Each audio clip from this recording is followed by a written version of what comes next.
It was one of those humid, warm evenings that feel like they stretch on forever.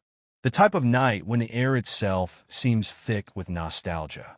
This old restaurant, with dim lights and a hint of spice and bourbon hanging in the air, hosted our alumni reunion. You could hear laughter and the clinking of glasses, memories spilling over from years ago. At first, it was just small talk and polite laughter, the kind of shallow stuff you expect at these things. But then, out of the corner of my eye, I saw her. Cora. And she wasn't alone. I tried to brush it off at first, but then I saw him, Liam. A blast from her past, her so-called high school sweetheart. I've heard the stories before, never really caring, assuming it was the harmless ramblings of high school memories. But that night, it was different. He was taller, broader, and wore that annoyingly confident grin. He knew he was good-looking and clearly thought he could still charm her. I could tell by the way Cora's face lit up when she saw him. She looked younger, almost giddy, and I hadn't seen that look on her in a long time. Certainly not with me. They started talking, oblivious to the rest of the crowd. I watched, stuck in a mix of anger, confusion, and a gut-wrenching feeling I tried to shake off. They laughed, swapping memories as though the years between them had dissolved. And hell, Liam was laying it on thick. I caught bits and pieces of his compliments floating through the noise. He told her things like, "You haven't aged a day, and I still remember those crazy weekends," as if they were in some rom-com reunion scene. At that moment, I could feel the ground slipping. She had that look, the one I used to see when we first started dating, back when we couldn't keep our hands off each other. It hit me like a punch to the gut, and I knew this night was going to change things. After an hour or so, I made my way over, trying to stay calm, but Cora's eyes didn't even shift to me when I said hello. She barely acknowledged me, more focused on Liam than on anything I had to say. I tried to laugh it off, but Liam had this smug look like he knew exactly what he was doing. Eventually, I left feeling like an outsider in my own life. And that was just the beginning. After that reunion, things got strange. Cora started dressing differently, putting in effort she hadn't bothered with for years. She'd always been pretty, don't get me wrong, but suddenly it was like she was preparing for a stage performance every time she left the house. New clothes, fresh haircut, nails done. Hell, she even started wearing perfume again. I could feel something was off, but she brushed off my questions, laughing them away like I was just imagining things. But the strangest part?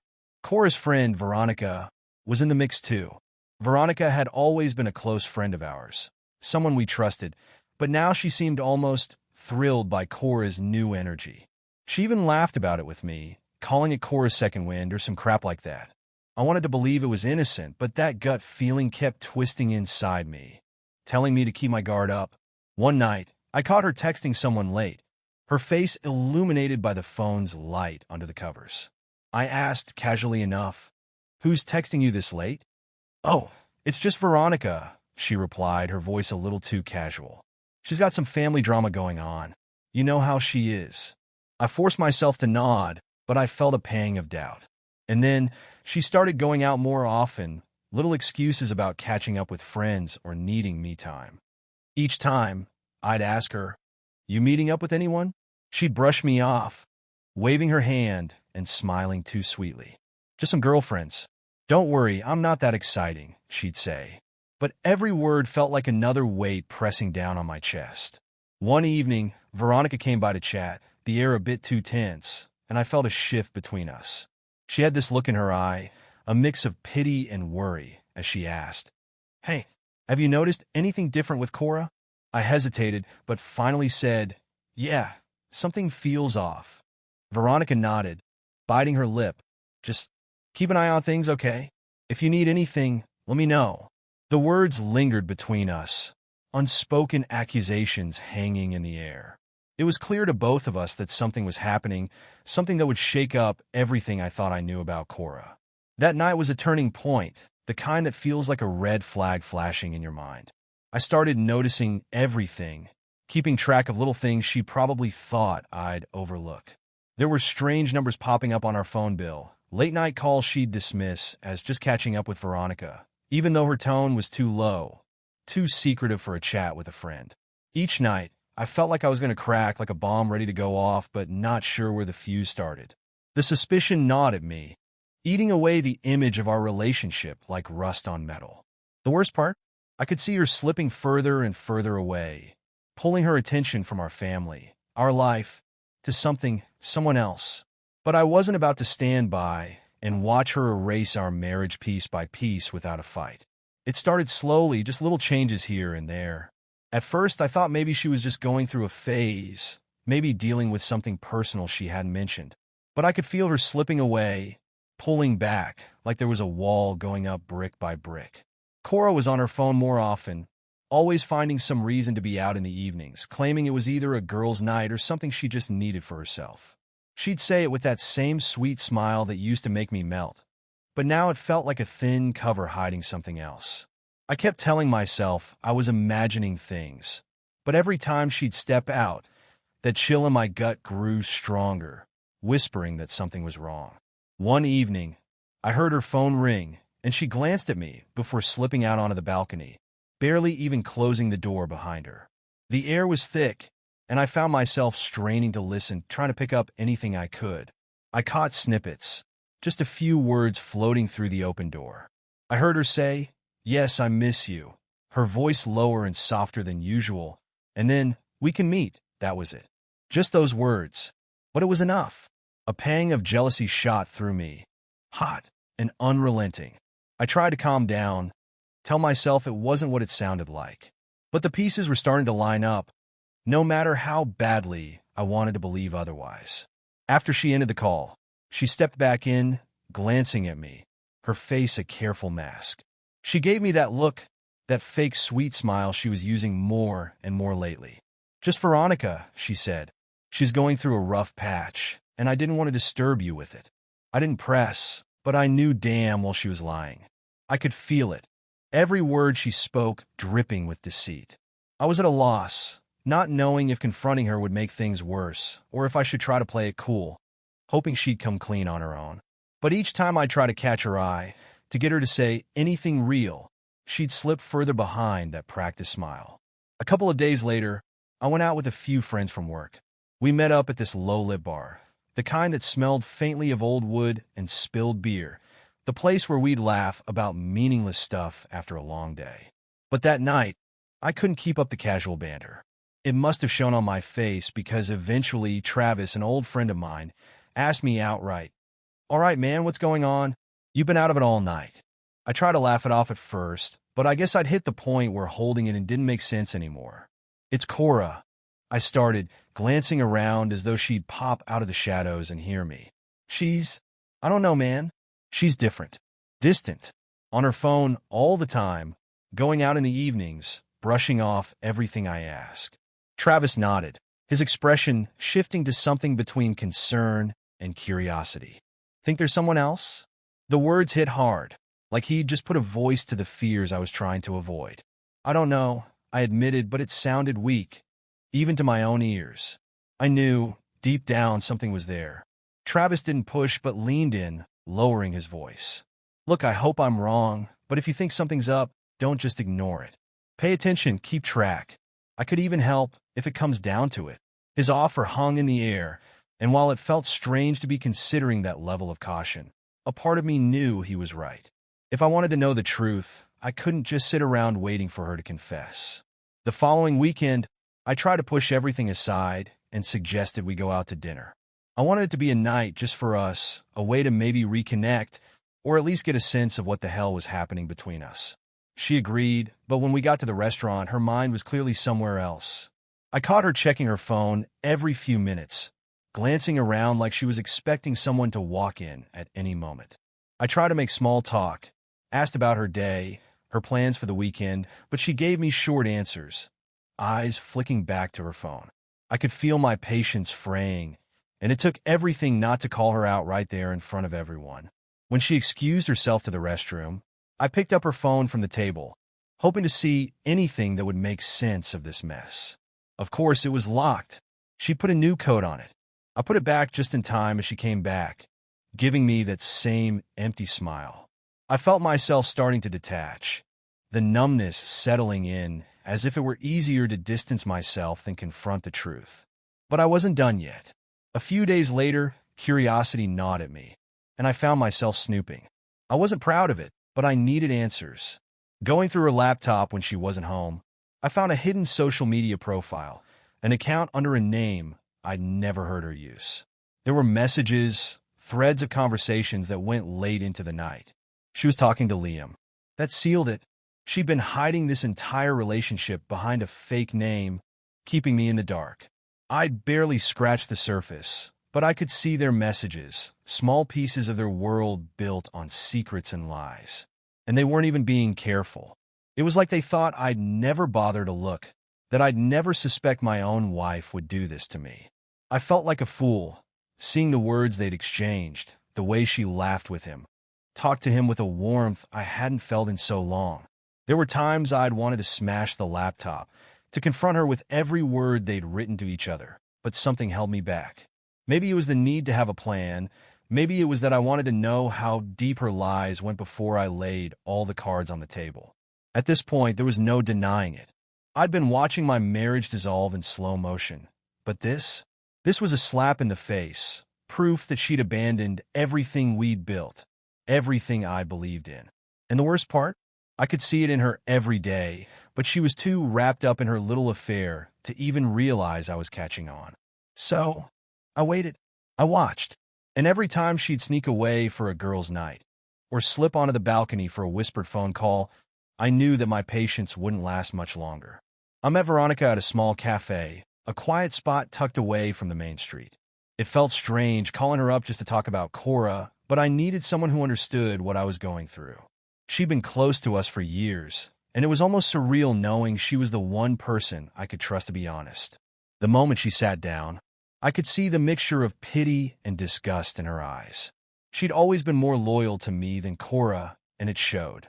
As we talked, I laid it all out. Every lie, every late-night girls' night that I caught her sneaking away for, every look I'd seen pass between her and her phone. Veronica listened, her expression tightening with each word. She didn't hold back, openly criticizing Cora for being such a selfish coward. Her words were like a bomb, finally hearing someone else call out Cora's behavior. There was a tension in the air, a charged silence between us that was unlike anything I'd felt with her before. I didn't see it coming, but in that moment, anger and betrayal mixed with something else entirely. She reached across the table, taking my hand, her touch warm and firm. I couldn't remember the last time someone looked at me like that, with genuine care. It felt strange, wrong even, but there was something real in her eyes. It felt like a challenge, a temptation, a way to reclaim something I thought I'd lost. We both knew what was happening, and that night, one thing led to another, and we ended up in bed together. I can't even describe the satisfaction it brought me, not just because of the act itself, but because it felt like a reclamation, a reminder that I wasn't the fool she thought I was. After that night, things shifted.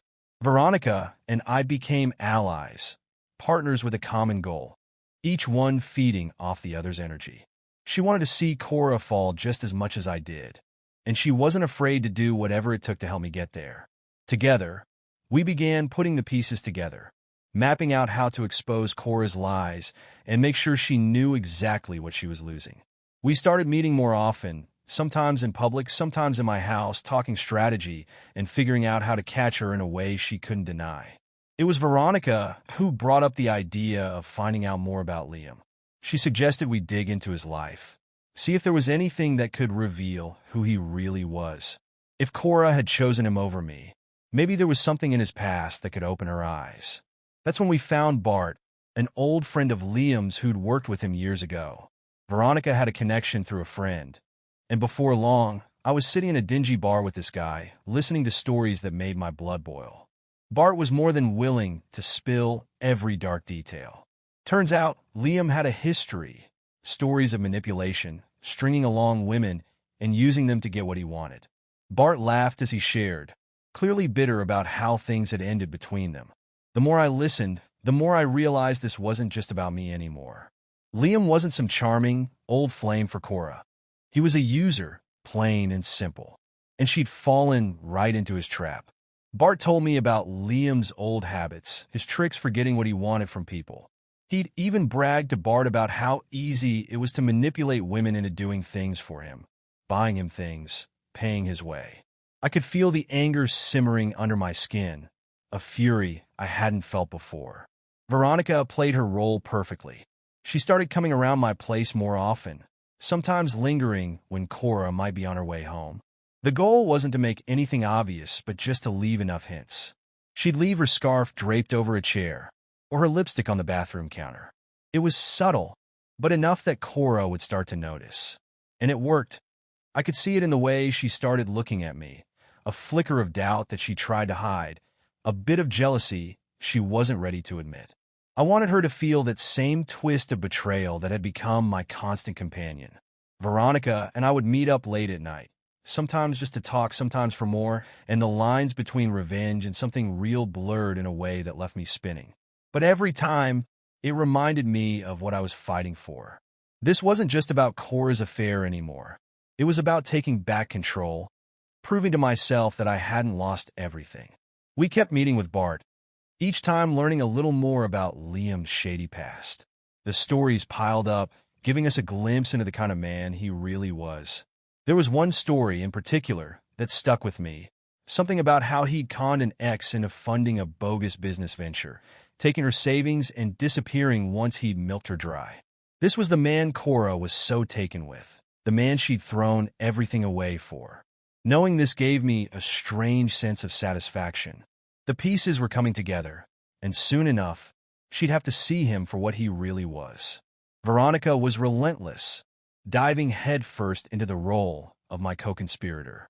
She'd bring me coffee, run errands, and hang around long enough that Cora would pick up on it, just enough to spark jealousy without ever crossing a line she could outright accuse me of. The thrill of it, watching her squirm just a bit, seeing the doubt creep into her eyes, it was a small taste of payback, a way to turn the tables in my favor, even if only for a moment. In those secret meetings with Bart, as he shared more about Liam's dirty past, I felt my plan crystallizing. Cora was going to see the truth, whether she wanted to or not. It wouldn't be long before her fantasy world came crashing down around her, and I'd be there to watch every bit of it unfold. It was when I finally took a good look at our finances that the whole picture began to make sense. At first, it was just a nagging thought in the back of my mind. I didn't want to believe she was foolish enough to pour money into this fling with Liam. But as I went over our bank statements, receipts, and credit card bills, the truth slapped me across the face. She'd been funding their little escapades, and not just with hotel rooms and dinners. There were charges for gifts, and most ridiculously, business investments under his name. I found records of wire transfers to his account, payments for God knows what projects he'd sold her on. I couldn't believe the woman I'd married had fallen for his scams. I kept digging, and the deeper I went, the worse it got. I printed out everything, receipts, statements, all the proof I need to show just how far down the rabbit hole she'd gone. This wasn't some fling. She was invested in him, body, mind, and bank account. I thought about all the times she'd scolded me about spending, the arguments over a few dollars here and there. And here she was, draining our money for a lowlife like him. I took everything to Veronica, the woman who'd somehow become both my confidant and co-conspirator. We met up at my place, laying out all the evidence on the dining room table like it was a battlefield. She didn't mince words, and neither did I. "It's sick, isn't it?" I muttered, scanning over the pages. How could she have done this? Veronica shook her head, her lips pressed into a tight line. "She's blinded, Aiden. But that doesn't mean she gets to get away with it. This is the kind of evidence that can destroy her in court." And she was right. A week later, we were sitting across from a lawyer, a shrewd, no-nonsense type who listened quietly as we laid out the story. The details, the affair, the money, all of it. He didn't even blink. I could tell he'd seen plenty of cases like this before, but he took his time to scan over each piece of evidence. By the end, he looked me straight in the eye and said, "With this, she won't walk away with a dime. This will destroy her credibility." That was exactly what I needed to hear. We started planning for the divorce, putting together everything that would make sure she'd leave with nothing but the mess she'd made. But I wasn't just going to let it end there.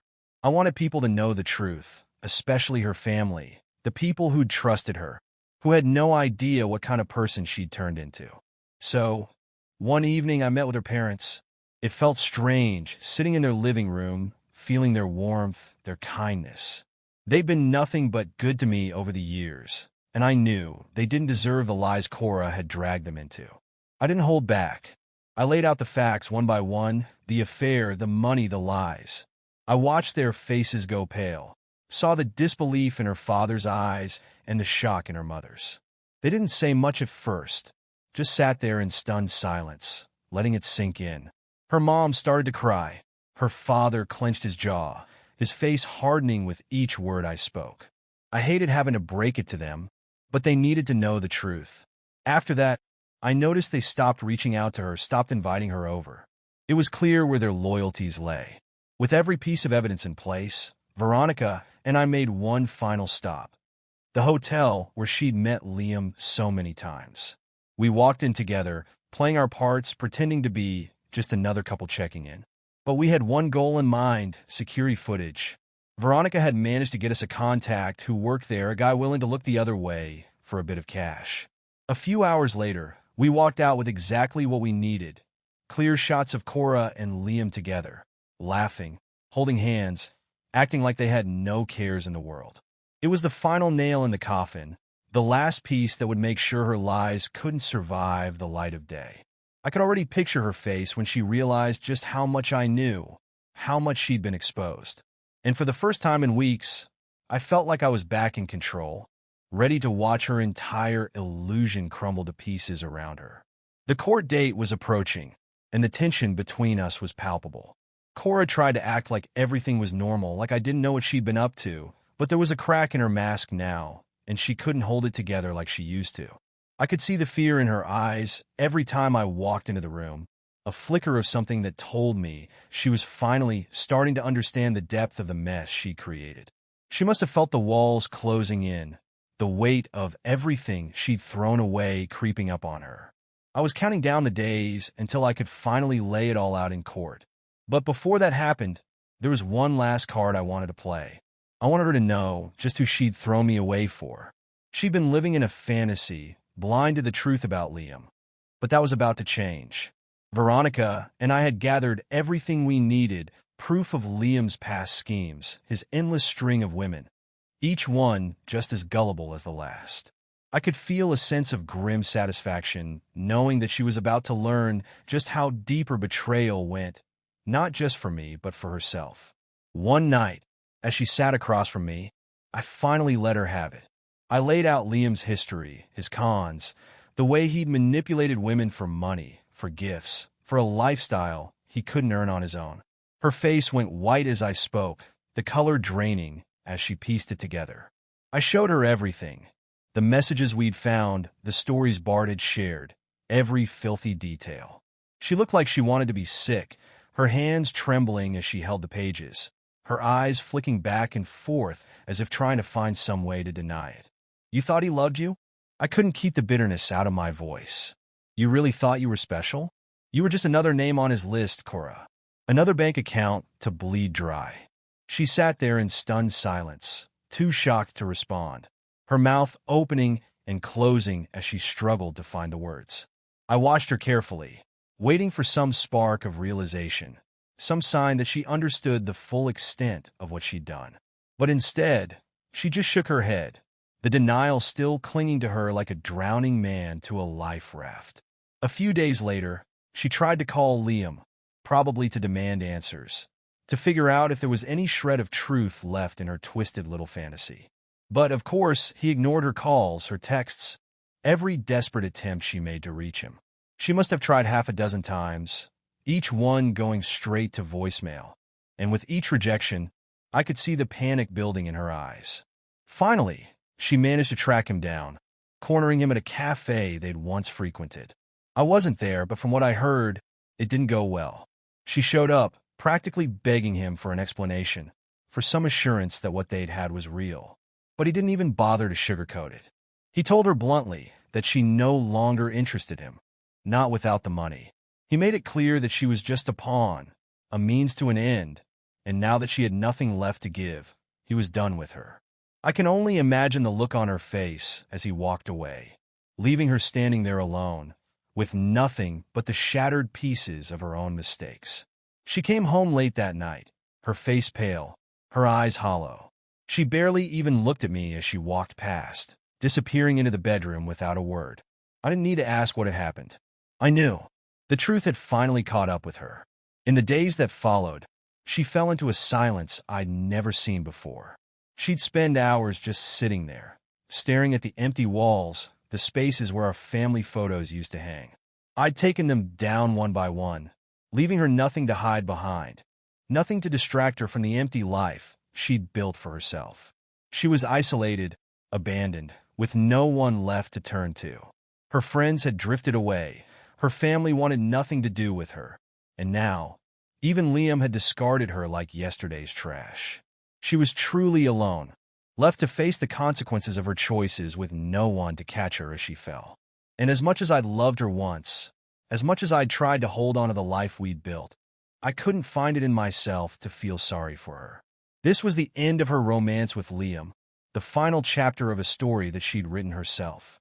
She had betrayed me, betrayed everything we'd had together, and now, as she sat alone in that empty house, I knew she was paying the price. Once the divorce was finalized, it felt like a weight had been lifted. For the first time in years, I felt free. Free from the lies, the betrayal, and the twisted mess that Cora had dragged me into. It was strange, standing on the other side of it all, seeing my life in a way I hadn't been able to in a long time. Veronica had been by my side through the entire process, steady and loyal in a way I hadn't expected but had come to rely on. And after everything, it just felt right to step into this new chapter together.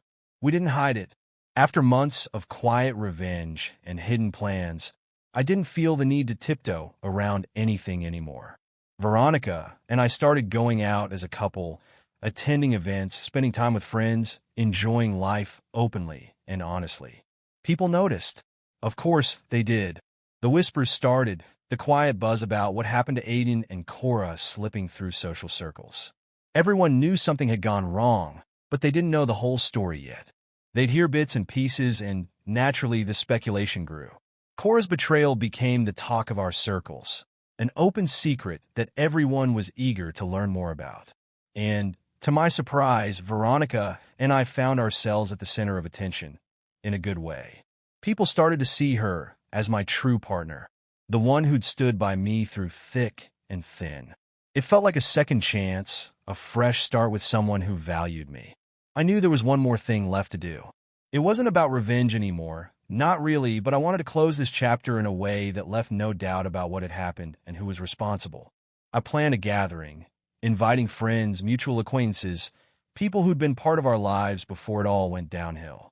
I knew Cora would be there, of course. It was the one place she wouldn't want to be, but couldn't avoid.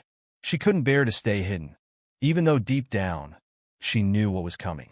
The night of the gathering, I felt an almost eerie calm. The room was full, and Veronica stood by my side, a steady presence in a sea of curious faces.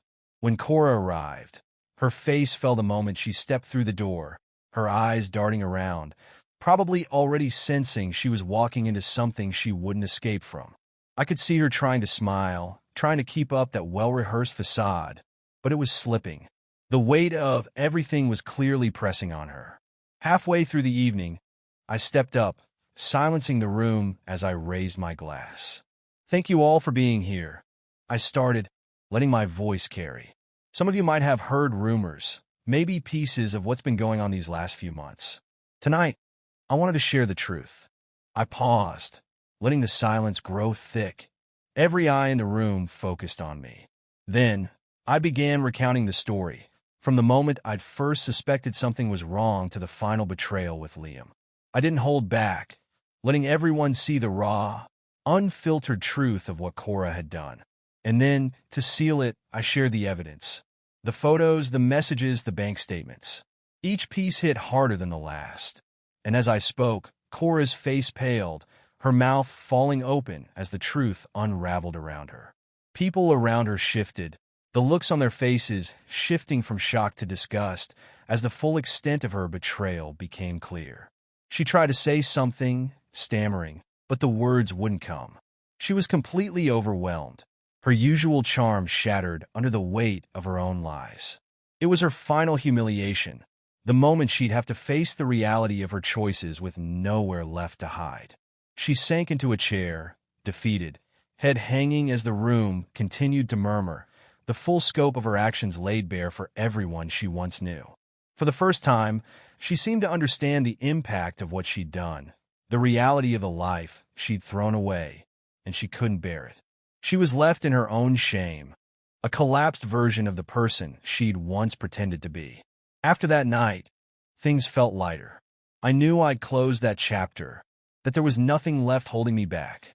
I was finally free, untangled from the lies, the betrayal, and all the resentment that had once clouded my life. Veronica and I moved forward, embracing our new life together, ready to let go of the past and focus on the future. As I looked around that night, at the people who still stood by me, the woman who'd been by my side through the worst of it, I realized I was finally free to live the life I deserved, leaving behind everything Cora's betrayal had cost me. This was the ending I needed, a clean slate, a fresh start, and a future free from the complicated web of lies and deceit.